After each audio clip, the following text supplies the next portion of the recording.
Theodore. He's a tugboat and a friendly tugboat too. Pushing and a pulling in the great big harbor, in the great big world is so much fun. So many brand new things to discover. Waking with the sun, gotta get the job done. Oh, Theodore and Emily, Boduck, Hank and George, and the harbor master too.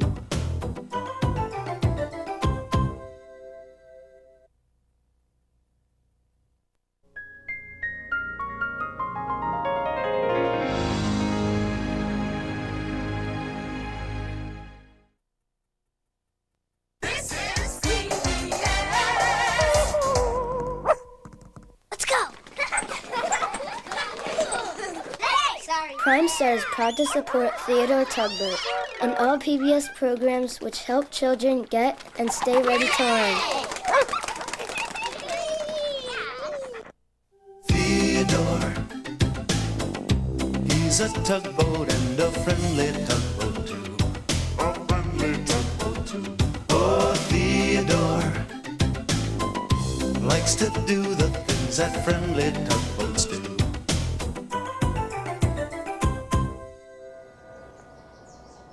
Hello, Captain Howard. He's a harbor master from down the coast. Well, he's going to come and visit me today.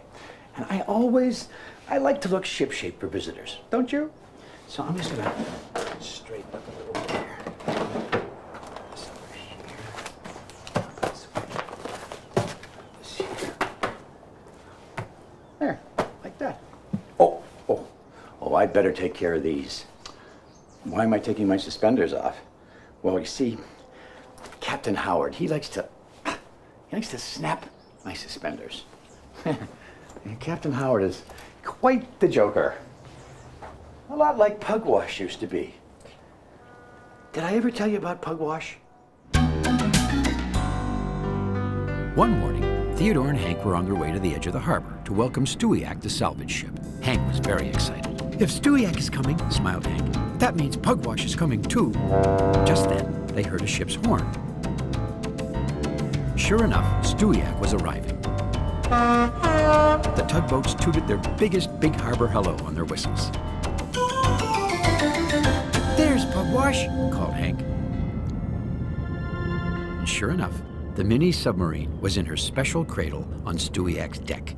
Stewiacke and Pugwash traveled far and wide, hunting for clues deep beneath the water. But whenever they visited the big harbor, it was always a special occasion. "You look bigger," said Theodore. Pugwash proudly showed off her new fin to her friends. "Wow! I bet Northumberland will be really excited to see you again," smiled Hank. "Where is Northumberland?" said Pugwash. "I can't wait to see him." "He should be floating by here any moment," smiled Theodore.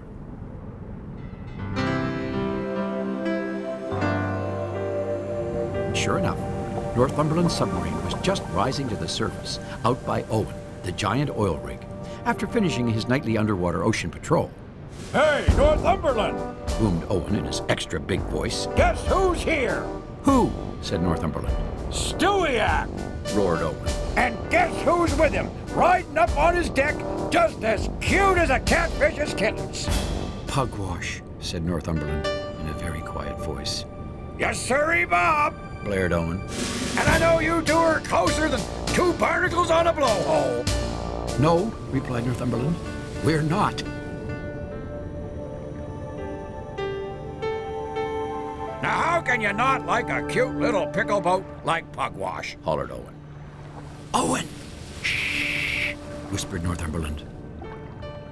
Too late. Stewiacke and the tugboats were heading his way.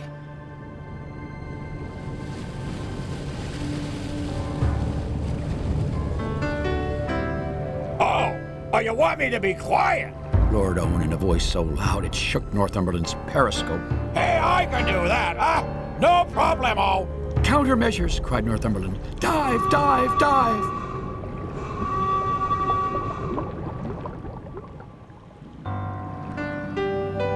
"That's funny," said Theodore. "I was sure I saw Northumberland out here. All I can see now is Owen."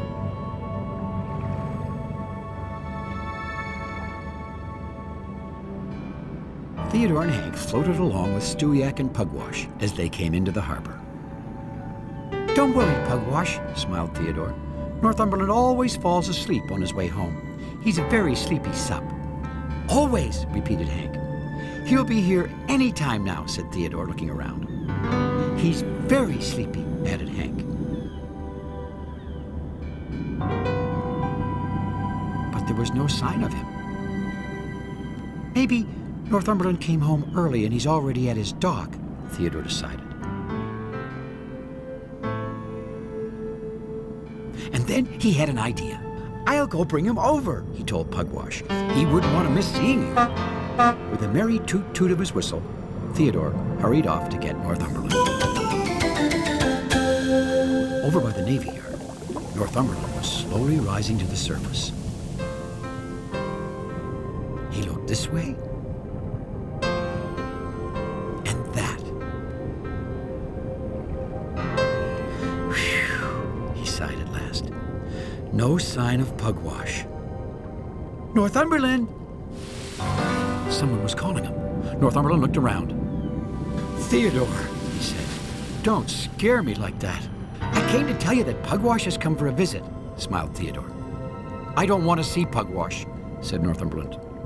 "But I thought Pugwash was your friend," said Theodore, surprised. She bumps me," explained Northumberland. At first, Theodore almost smiled at the thought of a great big Northumberland being scared of tiny little Pugwash. "She seems very well behaved to me," Theodore said at last. "She's going to bump me," insisted Northumberland. "She always does." "Well, maybe she's changed," said Theodore. "She is a little bigger than when she visited us before." Northumberland didn't say anything at first. "You always used to fall asleep on your way home," Theodore continued. "But today you didn't." "I guess I didn't," agreed Northumberland.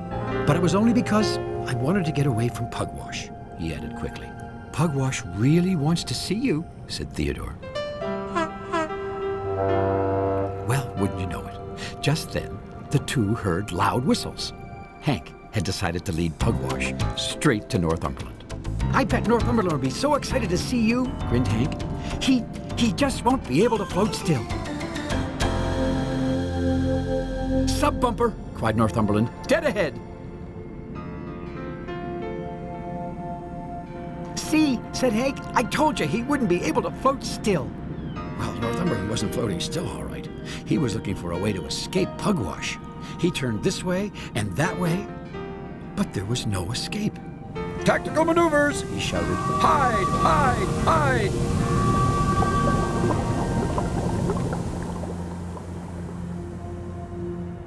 "Where's Northumberland going?" said Hank, who was very puzzled.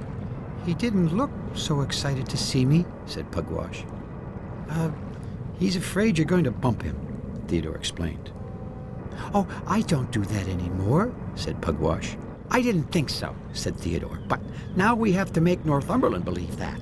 "Whatever you say, Theodore," said Pugwash. "Well, how'll we do that?" said Hank. Theodore decided there was only one thing to do.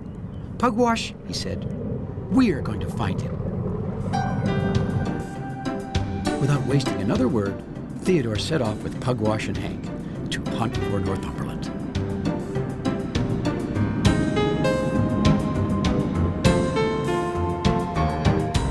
Deep beneath the waves, Northumberland was heading out of the harbor. "If I can make it to the open ocean," he told himself, "Pugwash will never find me."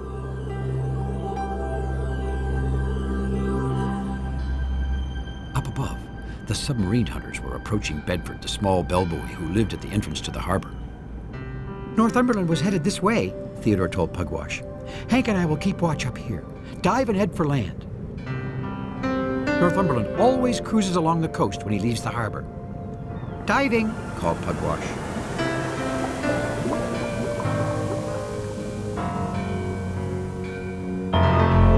Down, down, down went the mini submarine. She floated towards the coast. At first, there was no sign of Northumberland. There he was. Sure enough, the big sub was cruising along the coast.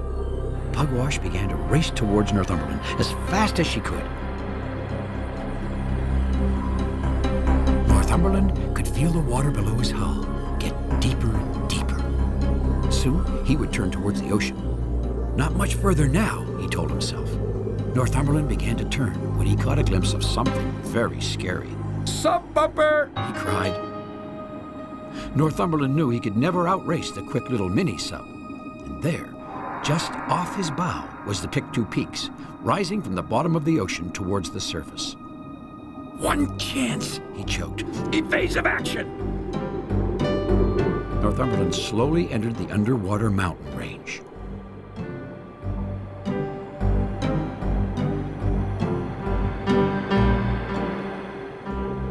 Northumberland, called Pugwash. Pugwash was using her special underwater sonar to find Northumberland.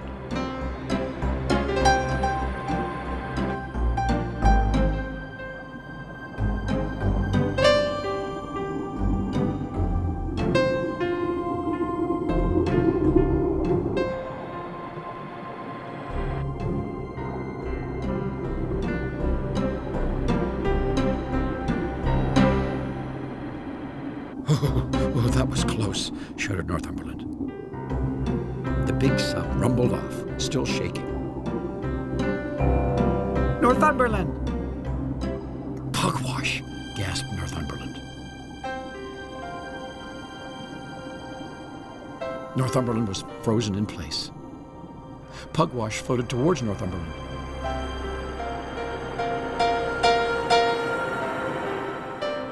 The big sub took a deep breath and closed his eyes. Prepare for bumping! He told himself. But the funniest thing happened next. Pugwash floated right up very close beside Northumberland and, oh, so softly, gave him a gentle little nuzzle. Well, Northumberland was so surprised that, well, at first he didn't know what to think. I was afraid you didn't want to see me, said Pugwash. I was afraid, well, you were going to bump me, Northumberland said. I don't do that anymore, said Pugwash. Well, I'm very glad to hear that, said Northumberland. Does that mean we're still friends? said Pugwash. Friends, said Northumberland, with a big smile in his voice. I'm very happy to hear that, smiled Pugwash.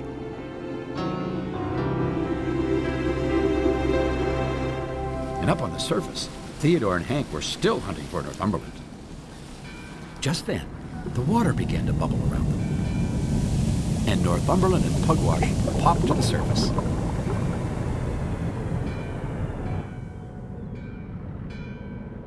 Northumberland's going to take me underwater exploring in the harbor, Pugwash shouted. Come on, Pugwash, said Northumberland. Isn't he great? No bumping, Theodore whispered to Northumberland. Things can change, Northumberland whispered back. The two happy submarines set off together, playing like happy dolphins in the water, and Theodore and Hank followed along after. Suddenly, Northumberland stopped.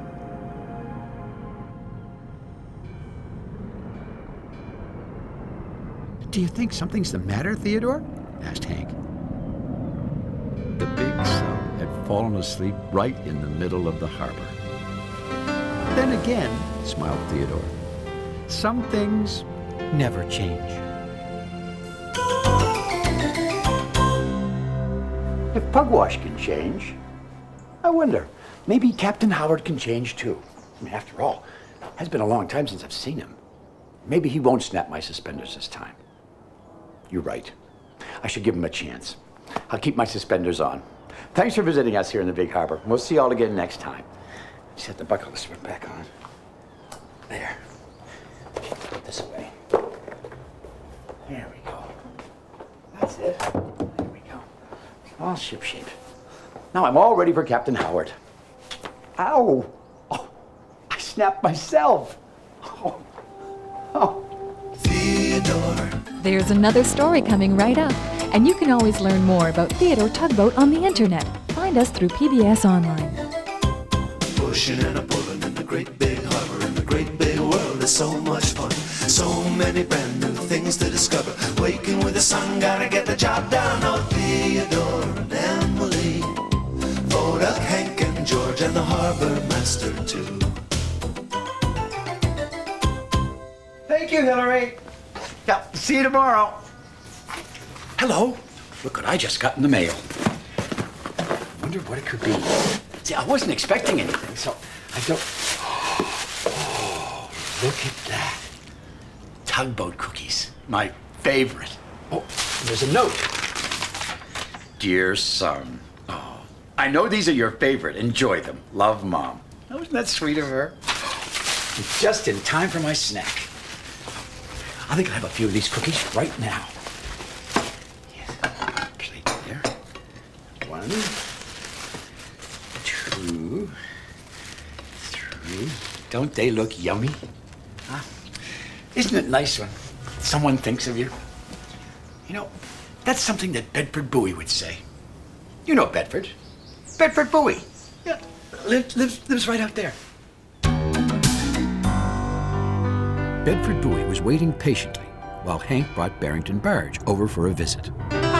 Hank tooted hello to the little buoy, who lived out at the entrance to the harbor. "Hi, Hank, what are you doing?" "We're taking these pipes to the oil refinery," he announced, showing off Barrington's cargo.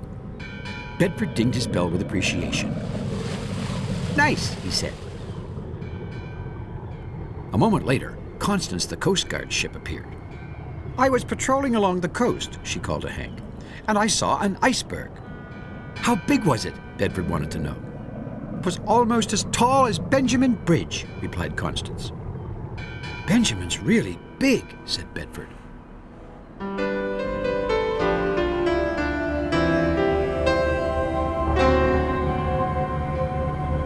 "Ahoy there, Bedford!" a familiar voice called out. It was Bedeck, the buoy boat. "I'm delivering a load of bell buoys to the harbor," said Bedeck. "They look ship-shape," said Bedford as he turned to inspect the new buoys. "New bells on all of them," called Bedeck as he continued along into the harbor.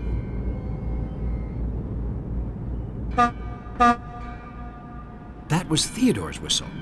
Now he was coming for a visit. You see, since Bedford always stayed in one spot and couldn't see the harbor for himself, everyone liked to make a special visit and bring the harbor to Bedford. Bedford bobbed up and down and dinged his little bell. A visit from Theodore was the most special of all. "Bedford," called Theodore, "I just took Clara, the cargo ship, out to the ocean. Can you guess what she was loaded with?" "No," replied Bedford. "Bicycles!" shouted Theodore. "Bicycles," repeated Bedford, as if he had never heard such a wonderful word. Just then, George roared up. All the tugs are having a race around the harbor, He announced. Well, Theodore loved racing, but he hadn't told all his stories to Bedford. "I'll meet you later," he called to George. "Now let's see, what else did I do today?" Theodore began. I took Guysborough, the garbage barge, to the dump. Oh, and I put oil in my tank, took Clara and her bicycles out. Theodore could hear the tugs already beginning the race. He really wanted to join them, so he speeded up too. "Then I visited you. I mean, I'm still visiting you, and, oh, what was I saying?" frowned Theodore. Tugs sure sounded like they were having fun. Oh, yes, he continued. I put bicycles in my tank, oiled Guysborough, took Clara to the dump, and... "Theodore," Bedford interrupted, "I think I'm tired now." "Tired?" repeated Theodore. "But Bedford, you haven't done anything today." "I know," said Bedford in a very quiet voice. "Well, if you're sure," Theodore said, I'll see you tomorrow and I'll tell you all about the race."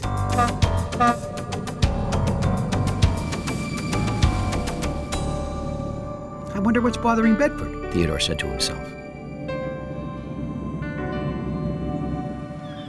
Theodore caught up with George, who was racing around Willie's Island. "George," Theodore called, "does Bedford seem a little bothered lately?" Hard to tell with boys, answered George. "Well," Theodore went on, "he's acting kind of quiet." "He's staying in his spot, isn't he?" said George. "Oh, sure," said Theodore. "Well, that's the important thing," concluded George. George vroomed his big engine and raced on ahead. But Theodore slowed down. Staying in his spot, he repeated to himself. That's it, he shouted. Bedford, tomorrow you and I are going on a big adventure. First thing the next morning, Theodore went to have a talk with Bedeck. The buoy boat was just finishing putting a new buoy in his spot. Theodore told Bedeck all about the adventure he was planning with Bedford. Well, that sounds like a wonderful idea, said Bedeck. The two set off right then and there. Theodore smiled. He couldn't wait to see Bedford's face when he told him the surprise.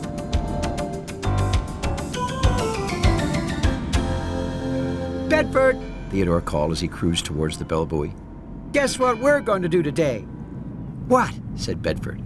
Well, usually I only tell you about things in the big harbor, Theodore explained. But today, I'm taking you to see the big harbor. That sounds great, shouted Bedford.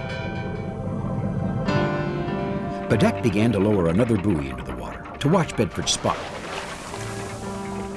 And Theodore moved closer to haul Bedford out of the water. Hang on to your bell, Bedford, he grinned. The fun is just beginning. With Bedford riding up snugly beside him, Theodore began the harbor tour. There's Benjamin, he called to the buoy. He looks much bigger from here, said Bedford.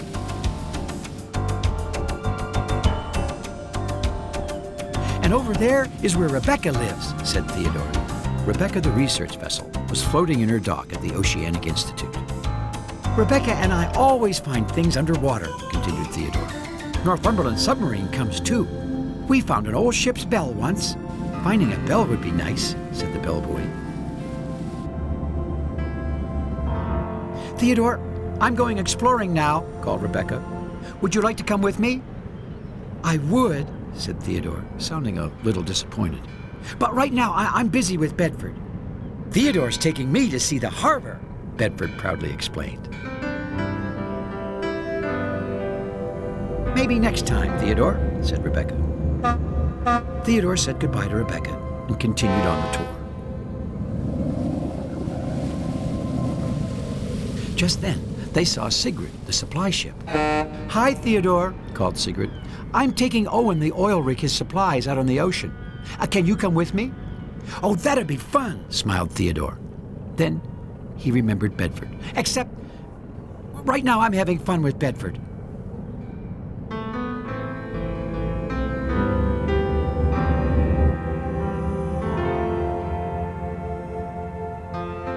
A moment later, Hank came hurrying by. Theodore, don't forget that you're going to show me where you found that driftwood the waves washed up last night. Yes, Hank. As soon as I finish showing Bedford around, said Theodore. Hank tooted and continued on his way. Theodore, said Bedford, you sure have a lot of friends. Oh, everyone in the big harbor is my friend, said Theodore. And it sure sounds like you have lots of fun with them, continued Bedford. Sure, like us. Oh, we have lots of fun together too, said Theodore. I tell you things and you listen. It's not the same, said Bedford. I think I'd like to go back to my spot now. Well, at first, Theodore thought Bedford was making a joke. But it was always kind of hard to tell if the bellboy was smiling. Somehow, this time, Theodore knew he wasn't. A little later that day, Bedford was back in his spot. Bedeck was leaving the harbor for home again when he heard the little bellboy calling him. Bedeck, called Bedford. Yes, Bedford? Bedeck headed over, thinking Bedford wanted to say goodbye to him. I've been thinking that I'd like to leave the harbor, said Bedford. Leave the harbor? Repeated Bedeck. Can you take me to another harbor? Said Bedford. Well, Bedeck said slowly, I suppose I could see if there are any replacement boys to take your spot. Thank you, said Bedford.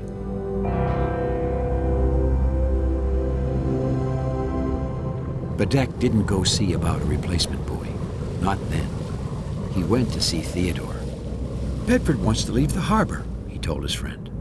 "That's a great idea," smiled Theodore. "Maybe tomorrow I can take him to Cayley's Cove and then—" "No," interrupted Bedeck. "I mean, he wants to go and live in another harbor." "But why?" said Theodore, who was very surprised. "I don't know," replied Bedeck. "But I thought I should tell you." Theodore was so surprised and upset that it felt like something had broken deep inside his engine. "I better go talk to him," he said at last. Theodore and Bedeck floated out together to see Bedford. A moment later, Hank arrived, and then Pearl and Petra, the pilot boats. And even Rebecca. Everyone had heard that Bedford was leaving.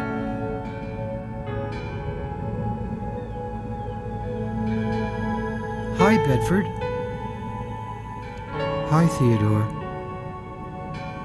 "Bedeck said that you want to go and live in another harbor?" said Theodore. "Yes, Theodore," said Bedford quietly.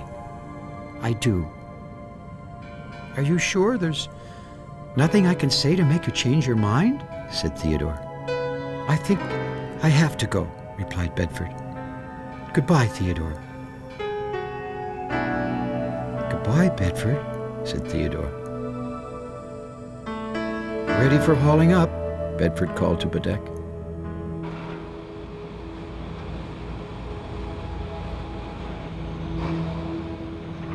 Bedeck slowly began to raise Bedford up to his deck. Theodore couldn't watch his friend leave. "We better go," said Rebecca gently. Bedford dinged his little bell one last time. "Stop!" Theodore suddenly shouted. "Bedford, you can't leave."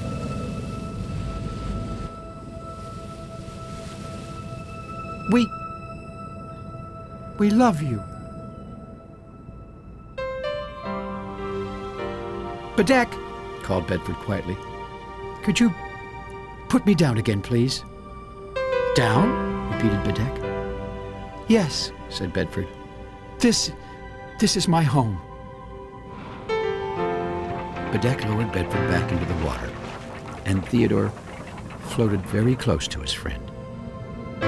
"Theodore, you never said that before," Bedford said softly. "I love you, too." Well, it was always hard to tell with buoys, but just then, if you'd have asked anyone there, they'd have told you that, at that moment, Bedford was most definitely smiling.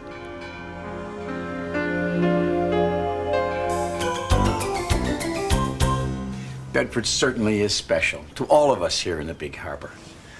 Thanks for visiting us. We'll see you all again next time. Now, there's someone else who's really special to me. Hello, Mom? I got the cookies you sent. Yeah, they look yummy. You're the best mom in the whole wide world. Yeah, I love you.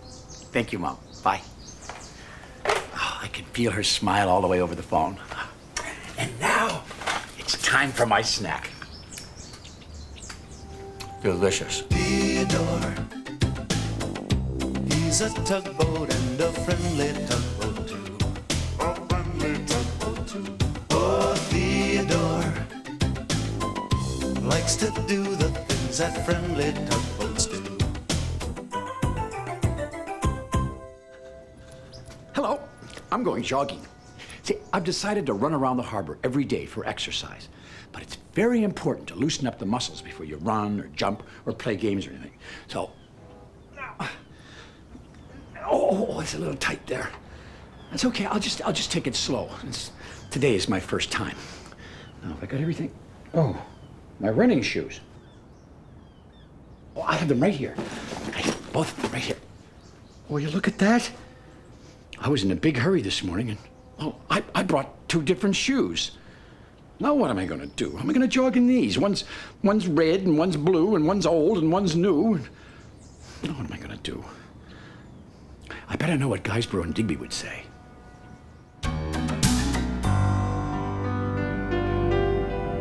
One fine morning, Theodore was setting off for work. It was garbage day, time to collect all the garbage around the harbor. And garbage meant Guysborough. "Good morning, Guysborough," called Theodore, smiling his sunniest smile and tooting his warmest whistle. What's good about it? Grumbled Guysborough.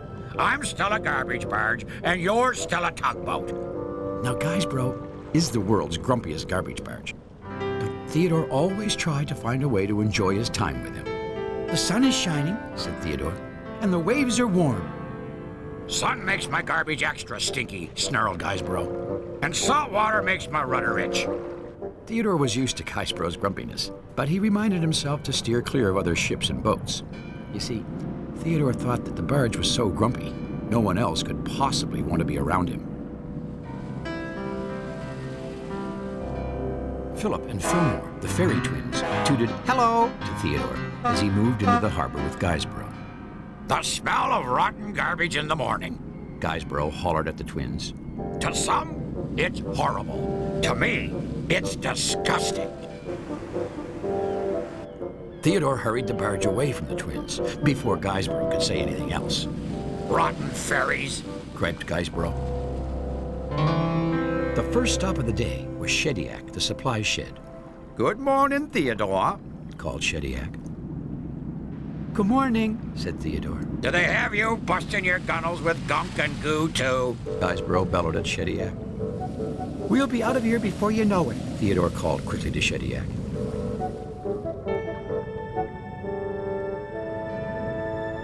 As soon as the garbage was loaded onto Guysborough, Theodore took off. "Rotten shit," groused Guysborough. Northumberland submarine was just coming back from his nightly underwater ocean patrol. "Morning, Theodore," he called. "Do you have a load of yucky, stinky garbage?" Guysborough shouted at the sub. "Dump it on me! That's what I'm here for!" "He's feeling a little cranky today," Theodore called to Northumberland as he quickly towed Guysborough away.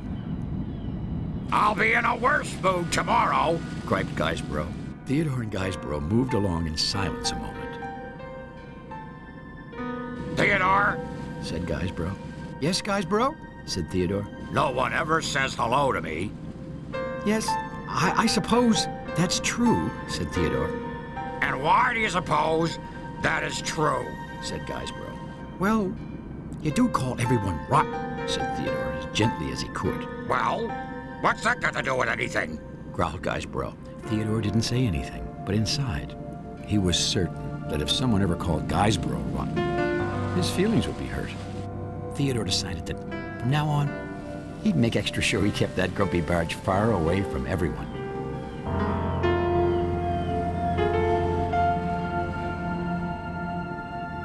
Later that day, the dispatcher sent Theodore to help Digby.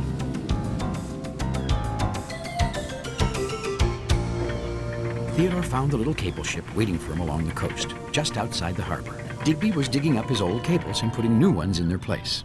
"Well, bless me barnacles, if it isn't Theodore Tugboat," chirped Digby.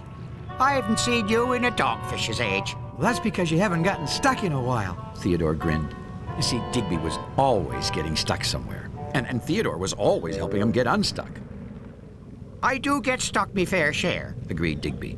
"I am a floating disaster just waiting to happen." Another thing about Digby was that he always told you exactly what he thought, even if it was about himself. Theodore used his towing cable to move Digby's old cables out of the way, while Digby laid his new ones in their place. "Say, Theodore," called Digby. "Yes," said Theodore. "I have always wondered, where do all the old cables end up?" "End up?" repeated Theodore. "Yes," continued Digby. "I have always felt very close to my cables. They may be kind of rough and ragged on the outside, but they are still beautiful inside to me." "Well," said Theodore, "I guess they go to the junk dock." "And how did they get there?" said Digby. "Well, I suppose Guysborough takes them," Theodore answered slowly. "Guysborough," repeated Digby. "A lovely lyrical name, like a song. Have I ever met this Guysborough?" "No," Theodore smiled. "You'd remember him." "I think I would like to meet him," said Digby. No, you wouldn't, said Theodore quickly. I mean, you can't. That is, he can't. He's kind of busy. Forever. Well, I'll see if he has a spare moment, said Digby. As soon as I finish with these here cables tomorrow. You know, Theodore, I have a feeling this could be the start of a beautiful relationship.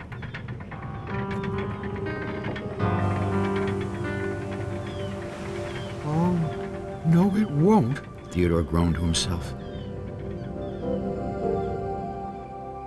That night, Theodore was tossing and turning. He was having a terrible dream.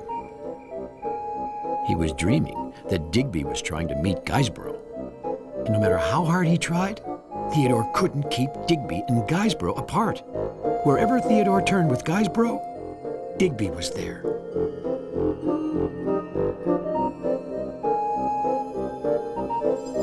There he was again.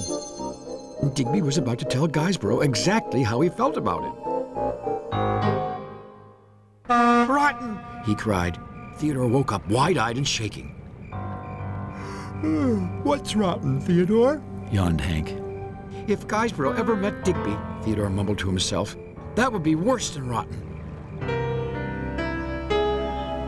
The following morning, even before the sun had come up, Theodore motored over to the junk dock and grabbed Guysborough.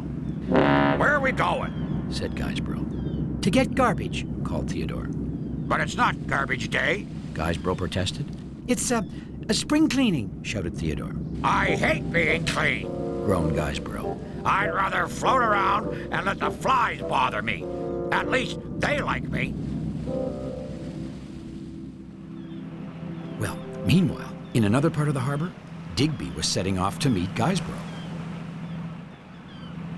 The first place he looked was the junk dock. Have you seen Guysborough? He asked the junk dock, whose name was Jasper. Nope, said Jasper. He does live here, does he not? Digby continued. Nope, said Jasper.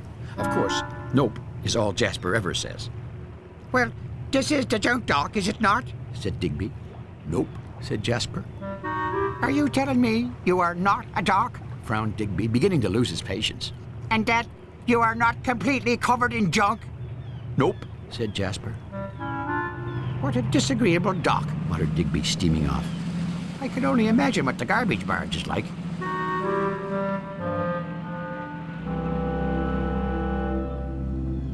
Theodore had towed Guysborough to an out-of-the-way little cove along the coast.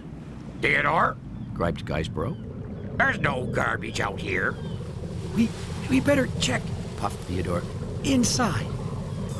Theodore began to push Guysborough into the cove. This is a tight squeeze, he grunted. Theodore backed up to give Guysborough a good shove. Guysborough popped into the cove, and Theodore was popped in right after him. And they were both stuck. Rotten idea, said Guysborough. At least Digby will never find us here, Theodore said to himself. Back in the big harbor, Digby was getting into a pretty rotten mood himself. No one seemed to know a thing about Guysborough, except that he was grumpy. This is a complete waste of valuable time, shouted Digby. Digby decided to visit his new cables up along the coast instead, and off he went, rumbling his engine grumpily.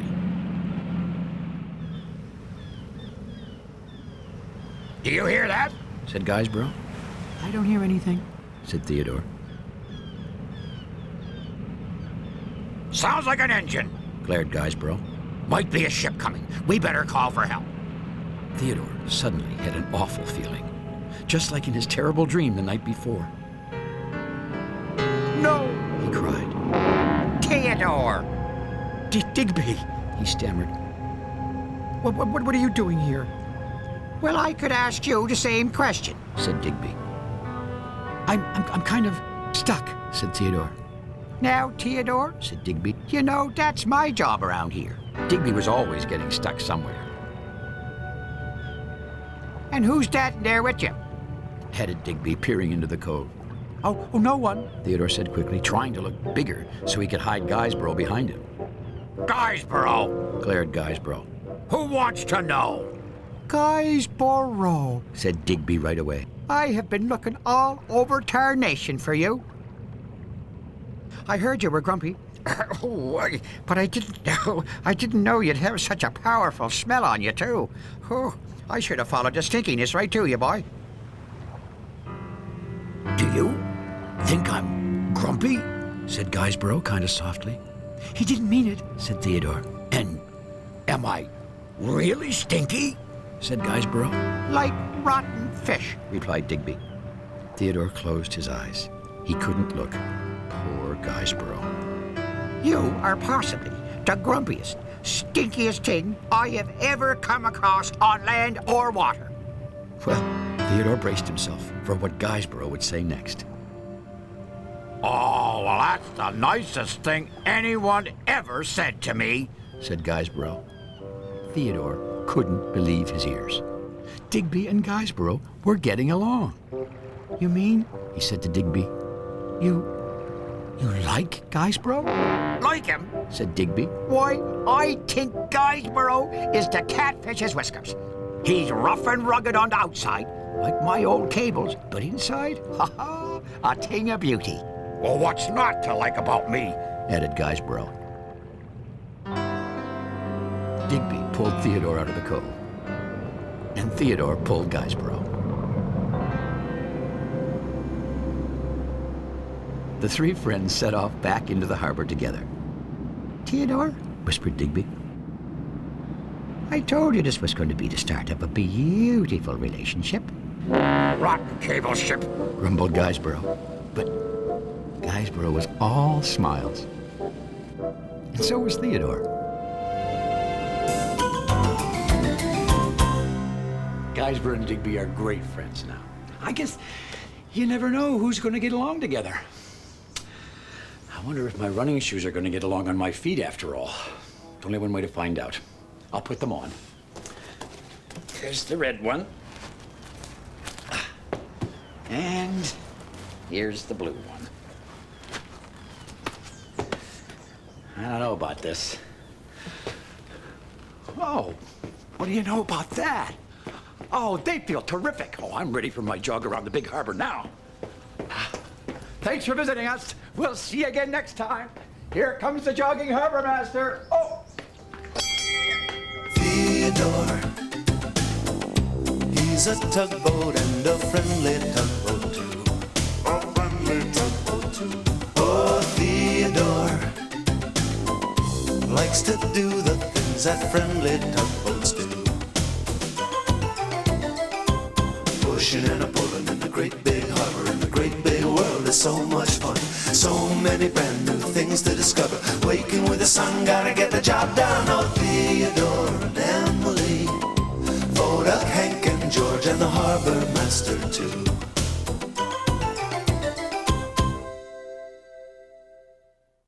Let's go!